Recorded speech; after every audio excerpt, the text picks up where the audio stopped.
আম্মা কোন তো একটা মহিলা কোন সময় পর্যন্ত যৌতুকের বিরোধিতা করে? কি জানি বৌমা, আমি তো খাইলাম না। যে সময় পর্যন্ত সে শাশুড়ি হয় না। রাজীব ভাই, তুমি কার কবরে বাতাস করতেছো গো? তোর ভাবির কব্বরে। আরে তুমি ভাবিরে এত ভালোবাসো, ভাবি মরে যাওয়ার পরও তার কবরে তুমি পাখা দিয়ে বাতাস করতেছো। এ না, তোর ভাবি বাইসে থাকতে আমার ওয়াদা করাইছিল যে তোর ভাবির কব্বরের মাটি শুকানোর আগে আমি জানি দ্বিতীয় বিয়ের না মুখে না নেই। শুকাই গেছিল, হঠাৎ করে 2 দিনের বৃষ্টিতে আবার সব ভিজে গেল।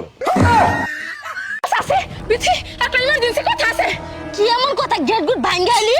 আচ্ছা, আমার তো নিঃশ্বাস নিয়ে ছাইরা দেই, তাই না? হ্যাঁ। তাহলে নিঃশ্বাস নিয়ে যেতে ছাইরাই দেই, তাহলে নিঃশ্বাস নেওয়ার দরকার কি? এই পায়েল, কি চিন্তা করস? চিন্তা করতেছি পানি খাওয়া ছাড়া বাঁচমু কেমনে। মানে কোন ডাক্তার কয় খাওয়ার আগে পানি খাওয়া নিষেধ, আবার কোন ডাক্তার কয় খাওয়ার মাঝখানে পানি খাওয়া নিষেধ। আজকে আবার এক ডাক্তারের ভিডিও দেখলাম, উনি কইতাছে খাওয়ার পরে পানি খাওয়া নিষেধ। তাহলে পানি খাওয়া ছাড়া আমি বাঁচমু কি ভাই?